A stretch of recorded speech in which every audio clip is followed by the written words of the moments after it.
Hello, everyone, and welcome to Studio Day Heffrey, where today's Cowboy topic of the day is a little twofold. We're talking about the guys who we finally have a rumorooski of a guy the Cowboys could be interested in that might actually make people happy, that we might actually care about. So far, the only guy from outside the organization they've added is James Washington, the Steelers wide receiver. And I guess I haven't done a video since that happened. So quickly on James Washington, then we'll get to Za'Darius Smith and Bobby Wagner. On James Washington, this is standard Cowboys business before an NFL draft. This is, in theory, if we had to go play tomorrow, James Washington could be our third wide receiver, and we could go play football. My guess is that they and I would more so hope that James Washington would be your fourth wide receiver. So this doesn't change that there's a very good chance, heck, there's a chance they're not done signing wide receivers, and there's a pretty darn good chance, I believe, that in the first 2 or 3 rounds, you're still looking at a wide receiver. Washington never had the NFL impact that some thought he would have coming out of college. He was always a really weird draft profile where he was a deep threat, but he wasn't a speed guy. And it gets a little bit tricky when you're talking about a guy who in theory is a deep threat and he's playing with a quarterback whose arm is shot. So James Washington, realistic expectations? Hard to say. But the fact that he had such a small market, you probably hope he's your fourth wide receiver, not your third. Now, moving on. Things still left for the Cowboys to do. Obviously, we're still waiting to see Jayron Kearse be brought back to the Cowboys, but he, much like every other free agent in the history of the world who may end up as a Cowboy, is like, hey, but that's not enough. And they're like, what you gonna do? And so now the question is, what is Jayron Kearse's market? Are there teams out there that are interested at more than the Cowboys are offering? Or is he just trying to get himself some more money because he had a good year? And the Cowboys are like, yeah, you need Dan Quinn. And he's like, that's disrespectful. And they're like, well, if you have a better offer elsewhere, take it. And so does he? Don't know. So the Jayron Kearse thing probably happened fairly soon. And the one that I would love to see happen today, I've seen one singular report from a guy at Pro Football Network that the Cowboys have significant interest in Za'Darius Smith, formerly of the Green Bay Packers. Za'Darius Smith last year, back. Backs are scary.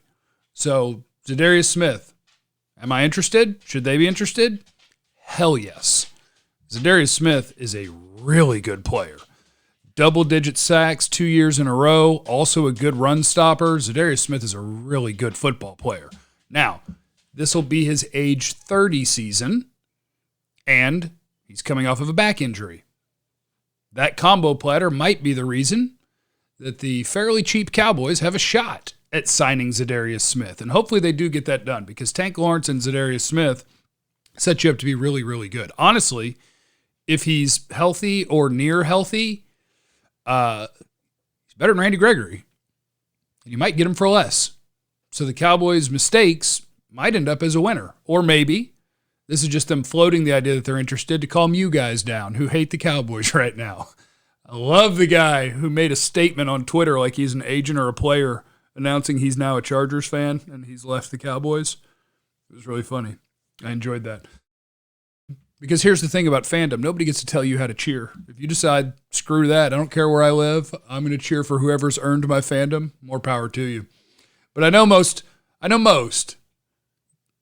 you live there or you grew up cheering for them. So, that's going to be your team. The end. Can't leave. Just have to take this punishment. Okay, my buddy Mike Crum asks, if you could only sign one, Za'Darius Smith or Bobby Wagner, which would you choose? And does the linebacker/edge class this year impact that decision? No, and I would choose Za'Darius Smith over Bobby Wagner. Mostly, now this is assuming that Za'Darius Smith, you bring him in, you check him out, and you're like, hey, that back's going to be okay, he's fine. I would choose Za'Darius Smith over Bobby Wagner because I think it's a bigger need. It's a more premium position. And when you have a need at a premium position and the potential to fill it with a premium player, go do it. But I'll take both. I'll take Bobby Wagner too. Bring him in here, put him next to Micah, and let's party. But I almost kind of need Za'Darius Smith. Because right now, if you were to line up and play, you would have what? Dorrance Armstrong and Tank Lawrence would be your starting edges, I guess, based on money. and then Terrell Basham and Chauncey Golston behind that, you could play with it, but I'd much rather have Za'Darius Smith out there. I can figure out linebacker. I'm not going to get another guy anywhere that's going to line up at right defensive end and do what Za'Darius Smith, if he's healthy, can do for my football team. Bobby Wagner's still really good too, so I'm not trying to discredit that. More so that edge is harder to fill than linebacker, and edge is a more premium position than linebacker. So if you have that opportunity, you go get Za'Darius Smith. But go ahead and get both. Jay said, are the Cowboys picking between Tyrann Mathieu and Jayron Kearse? And if so, who do you pick? Now, this is where you got to be careful out there, guys. If you're on the tweeter and you're reading a report, most of these reports are shit. You just have people who change their profile to say that they write somewhere or whatever, and people eat that stuff up. I haven't seen anything that ties Tyrann Mathieu to the Cowboys to this point. Would I take him? Sure. You'd have to figure out what you're going to do. Honey Badger and Malik Hooker, they could play together. That'd be okay. Honey Badger's a unique player. But he could play a single high. Hell, I think he could play a down safety. But in today's NFL, I really want you to play with two deep safeties anyway and have to play half the field. And they're both capable of that for sure. So I don't know. It'd be cool to bring in Honey Badger too.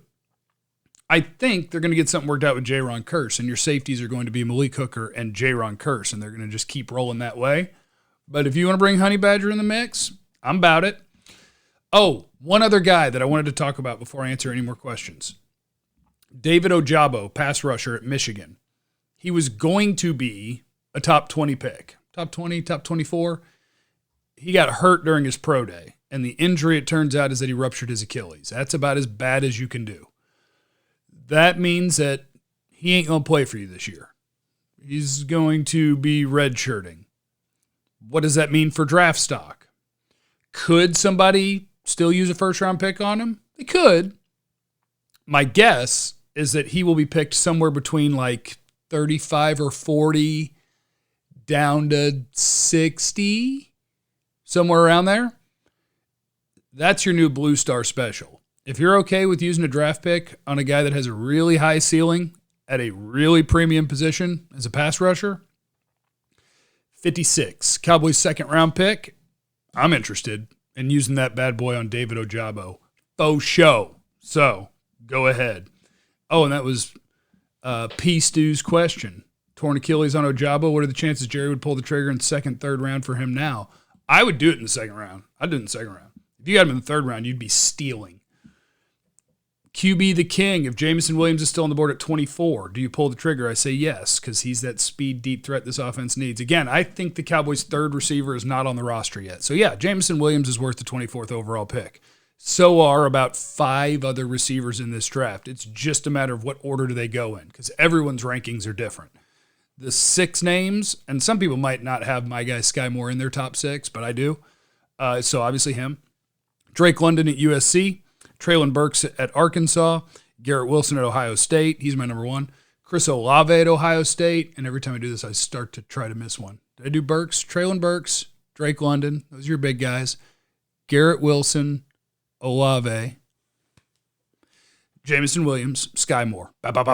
6 best receivers in the draft, according to me. What are the worst picks for the Cowboys in the first 2 rounds? The worst thing you can do in an NFL draft is not be honest with yourself and force a pick. So to me, the worst pick for the Cowboys in the first round would be picking a defensive end that you don't think is worthy of number 24, but because he plays defensive end, we're going to use this pick. That's how you end up with the Taco thing. That's how you end up with Taco Charlton. Is you say, well, we really need an edge guy. We really need a defensive end.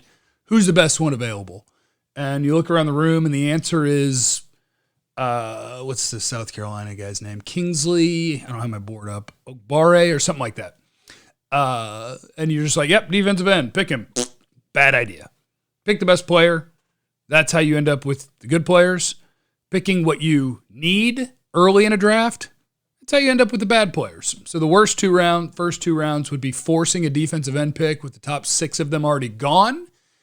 And in the second round, forcing a offensive line pick if it's not your best player. So you got to let this thing come to you and work it out that way. Best second-round wide receiver options for us from Ron. And where should we attack linebacker? Linebacker, you attack in the first 3 or 4 rounds. You'll find a guy that either is a really good player or a potentially really good player that comes with some risk. Second-round wide receiver options in my brain, Sky Moore, obviously, number 1. Jalen Tolbert, South Alabama. And John Mechie, Alabama. I think those are the guys that at 56, I would love it if one of those names were called. Okay, that is what I had planned for today. And then later today, I will go live. So you can leave in the comments what you'd like me to talk about there, or you can just talk to me in the chat when we get there. And remember, you have no idea what anybody's going through, so be cool to everyone. I love you. Bye.